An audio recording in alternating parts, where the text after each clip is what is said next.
and happy Christmas.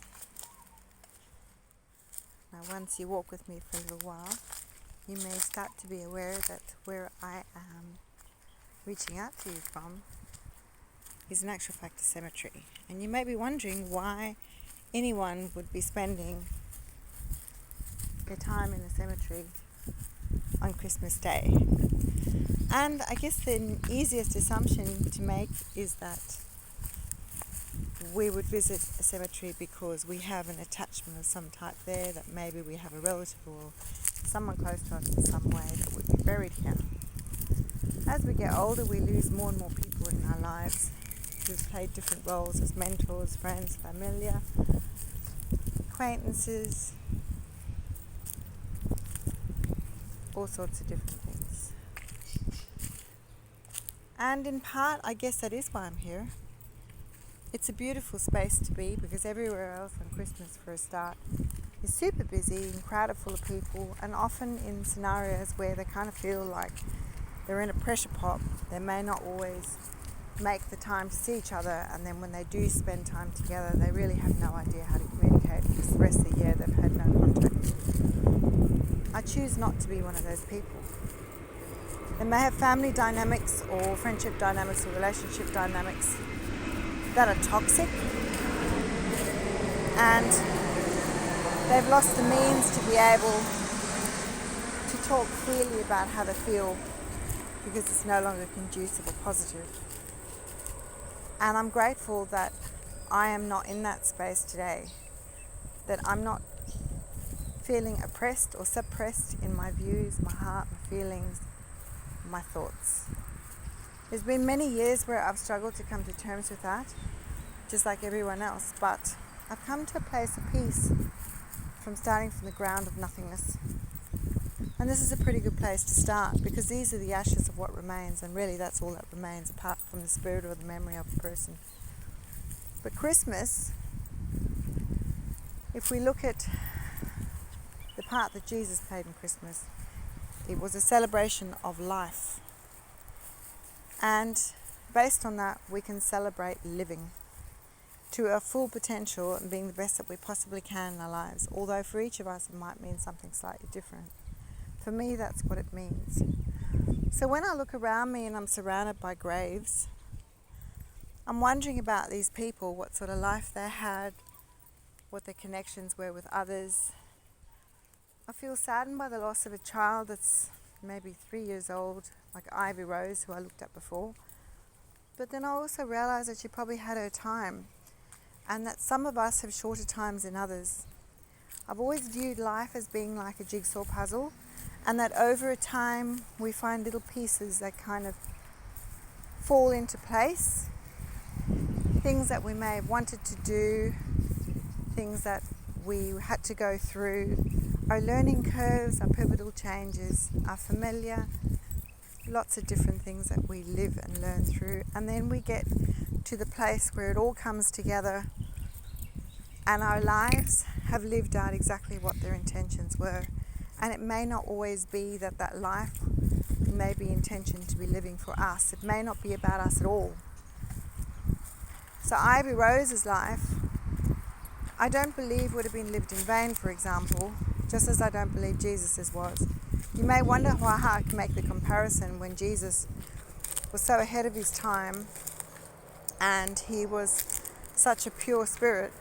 He was such a wonderful man and such a kind-hearted genius in terms of love. And I have no idea who this Ivy Rose is, but what I wonder is if her presence on the earth was more about what her parents did with their lives, the ways that she might have impacted on their life, and what pivotal changes they made in their life. It may not just be about her jigsaw pieces, and perhaps her jigsaw piece was much smaller because she lived in the purity of the essence of her soul. Perhaps not. All I have is reflections on it. I know that Jesus was a grand example, and that what he was teaching us was about living in its fullness and in love, in deep, great, essential love. There's many other gurus that come before and after him who emulate the same message in different respects, and hence why we all have so many different roads and why so many people also believe that there are many roads that take us onto the same path or the same destination. I feel a little bit outside of the square in that way. I don't believe that our destination is what's imperative here. I believe that it's our journey. We've all heard it in cliches, and most of us. But what I'm saying is that every single step counts. Every choice that we make, everything that we do on a daily basis, we can choose to engage or opt out.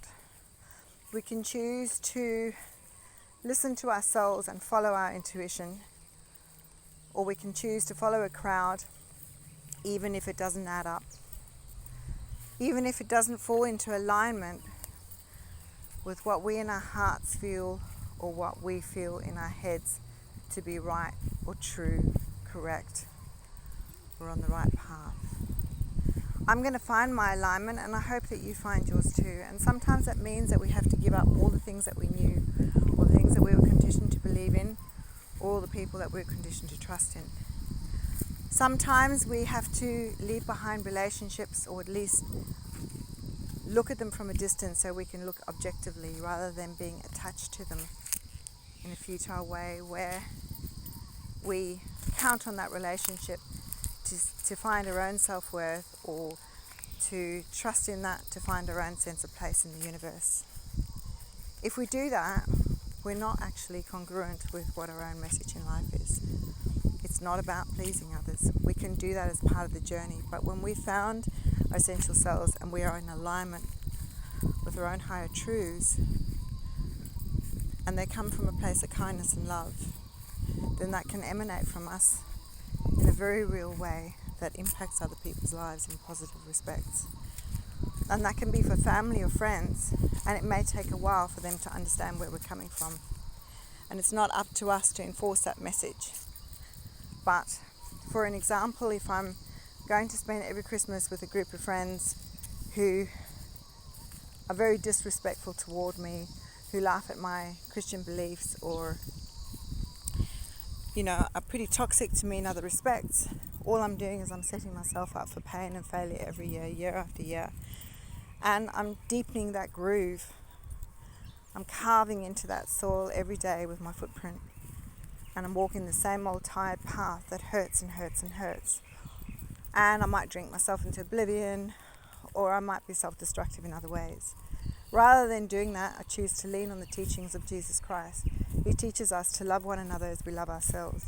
And that to recognize that in order to do so, we have to find that love, not in a narcissistic way, but in a really gratifying way that teaches us to respect what is right for ourselves to do, for us to fall into alignment and what makes us feel abundantly good, feels like we are filling our cups, not at the risk of anybody else, not at the pain of anybody else, but simply to be able to engage in a more loving way with others.